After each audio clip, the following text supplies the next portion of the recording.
Greetings,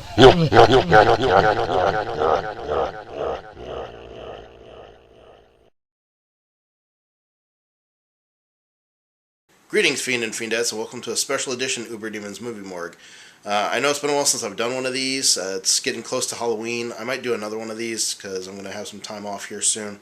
We'll see. There's a lot of stuff that I like to catch up on. It's been a while. But I wanted to shoot this one really quick because I'm going to do this one on American Guinea Pig. I recently got the DVD and watched it and really enjoyed it. Anyways, I want to shoot this really quick on American Guinea Pig, but first I need to kind of delve into the history about how Guinea Pig came to be, how we got to American Guinea Pig, so there's a little bit of history behind this film series. So there's a bit of an art movement in Japan that's been around since, some people say as early as the 1920s, so sometime between the 1920s and 1930s, there's a movement called the erotic grotesque movement that started in Japan, and basically it's exactly what it sounds like. It's grotesque imagery and art forms. Start off as drawings, depraved things, naked people and dead bodies and various acts that you can, kind of imagine. And if you've seen anything or you're familiar with the erotic grotesque movement in Japan, or that started in Japan, then you kind of know what that entails. It's definitely not safe for work stuff, so if you're watching, you probably shouldn't be watching this at work either. But yeah, the erotic grotesque stuff, the name, it's got erotic in the title, so it's kind of given, not safe for work. So just a heads up to you people out there that might be watching this at work, or might be interested, don't Google that at work. And you probably don't want to Google any of the stuff I'm going to talk about at work. The erotic grotesque movement's been around, and there's a manga artist by the name of Hideshi Hino, and I apologize if I butcher his name, but I'm pretty sure that's how it's pronounced. But he's done a lot of comic. He's pretty well renowned in Japan, from what I understand. Here in the United States, he's kind of got a cult following. I'm part of his cult following here in the U.S. for sure. I actually found out about him through various magazine articles, and I actually happened to find some of his manga at a comic book store at first. I found 3 at first at a local comic book store here in Indianapolis. And I'm showing you the 3 that I found there at first. And these are really rare and really hard to find. So I was surprised that I found all 3 of those at a comic book shop. I found this at a half-price books here in Indianapolis on clearance. So I was very ecstatic because these things can go upwards of in the tens of dollars, $40, $50, because they're so hard to find. So to find this for $2 was an absolute steal. You can still find some cheaper copies online too that are used. I might go back and get some more eventually, but yeah, that's another story. So how does this all involve Guinea Pig, and how did we get to American Guinea Pig from here? So we're evolving from erotic grotesque. Hideshi Hino is an erotic grotesque manga artist who's done this manga that involves erotic grotesque imagery. He decides to do a film series, or is involved in a film series called Guinea Pig. And the director of American Guinea Pig, Stephen Biro, he could probably comment more on this better than I could. I apologize for butchering any of the names. To my understanding, that's how it's pronounced based off the special features and stuff that I watched, but I apologize in advance if I'm butchering your names. I'm very sorry. So Hideshi Hino decides to do a film series, or gets involved in this film series, and they decide to call it Guinea Pig. And the reason being is because the first couple of films in the series, it's basically kind of what you would call human guinea pig type film. Basically, sadistic experiments extracted on people, and usually kind of pseudo snuff films is what they are, because it depicts people being murdered on film, but it's not real. It's fictional. Great special effects involved, and very at times realistic looking. So the first film in the series was The Devil's Experiment, and this is the Unearthed Films release. A little more info on Stephen Biro again. He started Unearthed Films, from what I understand. This is the Unearthed release of The Devil's Experiment. I actually found this at half-price books too, and was very amazed at that I found this at a half-price books as well. It's amazing the stuff you find there. But this is a double feature of that and Android and Notre Dame. So, I mean, what Devil's Experiment is, it's basically 3 people, and performing sadistic experiments on a lady up to the point where supposedly she is killed. And again, it's shot in kind of a cinema verite, pseudo snuff film style. It's very chilling and creepy and realistic feeling. Android Notre Dame is definitely more fictional, kind of cyberpunky, and that's why I like that one. But both of these are great. These are out of print now. I'm hoping that someday Unearthed Films will do a Blu-ray release. I think that we're going to see potentially more stuff with the American Guinea Pig series coming out, and they're getting ready to premiere their second film. I believe it's called Bloodshock. But I'm actually excited to see that one as well. And this was the second film. This is also the unearthed release of this DVD. I actually bought this off of eBay, again, because they're out of print. They're really hard to find now. This is Flowers of Flesh and Blood. So basically, the premise behind this one is apparently it's rumored that Hideshi Hino received films and Polaroids from this killer that was a fan of Hideshi's work, and Hideshi Hino's work, and is an actual snuff film supposedly. So this was a supposed recreation of the snuff film he received. A funny note about this is Charlie Sheen actually was given a copy of this movie once, and he thought it was a legitimate snuff film and reported it to the FBI. I thought that was a funny kind of sidebar story about this movie. So the reason I got this, and I showed you the other Japanese Guinea Pig film, is because these films kind of link to the American Guinea Pig series. This film basically is just a girl being butchered up by a samurai.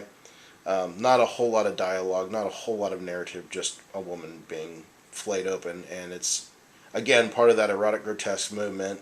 It's grotesque, but it's done in such a way that it's artistic. So, I mean, that's the whole root of that movement, and it really shines true in this film series.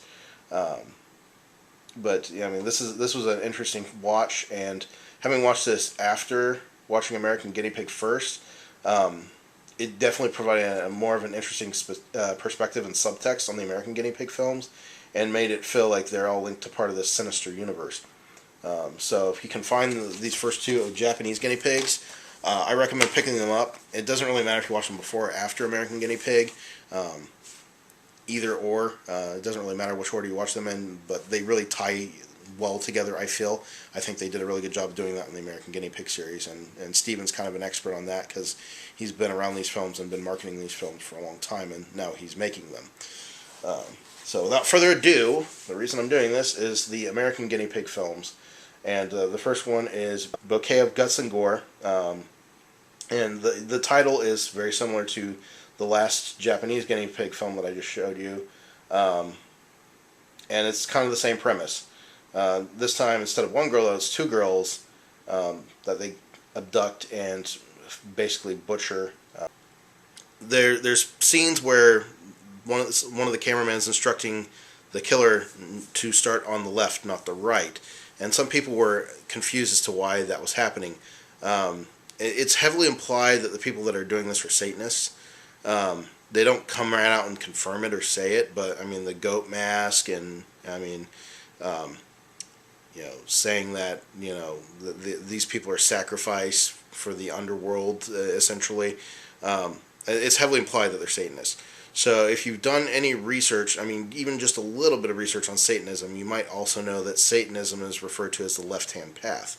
And I believe that is why the instruction to start on the left, not the right, has been given to the killer several times throughout the film, because it all ties back to the Satanism aspect of the left-hand path in a gory fashion. But, I mean, this was really good. It's very brutal. The thing about the Guinea Pig films is, I mean, I'm a terminal gorehound through and through, and these are even hard for me to watch. But I still get enjoyment out of it, and it's kind of like, watching it's in the same vein of the necromantic films, like pushing that envelope. Should I really be watching something like this? You kind of question yourself as a human being and why you'd even want to be curious to watch something like that, and even, if you have the constitution to sit all the way through it. That's kind of what I do. There are very few films that I stop, and usually it's because it's just so bad that even I can't, watch it. And I'm not talking about bad as in violent or depraved or whatever, but in terms of just the quality's not there. It's just for sheer shock value, or But I mean, this is not the case here. Some people might see it as that, but I really see these as artistic films. Shout out to Eight the Chosen One, because he did a superb job on this movie, as did everyone. I forgot to mention Jim Van Beber, the guy that did Deadbeat at Dawn, and several other great films, was involved in this. He was the director of photography, and he had a small bit part at the end of the film. Just great filmmaker all around, and all the people involved in this are just great. I can't say enough how awesome this movie is and how brutal it is.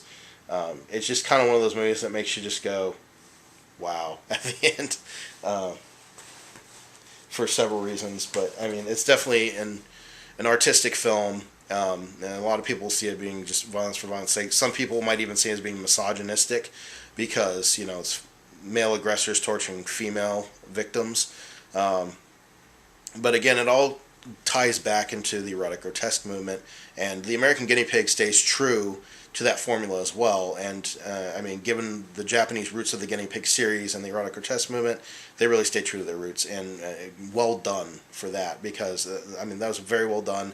And the fact they stuck to the roots, because a lot of films that are derivatives or spin-offs or sequels to other films that are maybe not necessarily handled by the original people can often get muddied down, watered down, and they don't stick true to the roots, and that they try to do too many things different, and that's what sullies the waters for me a lot of times. But I think they did a really good job of keeping, the essentials of the Guinea Pig series to this film, and I can't wait to see the next film, the Guinea Pig series, and beyond. And hopefully there's going to be more special editions of the Japanese sets and this, like the American Guinea Pig set I found on eBay. There's a couple of special editions flying around out there. They're extremely limited quantities because they involve props from the movie. There is a tourniquet edition, which has, I believe, an ounce of flesh from one of the prosthetic dummies and one of the tourniquets used in the film.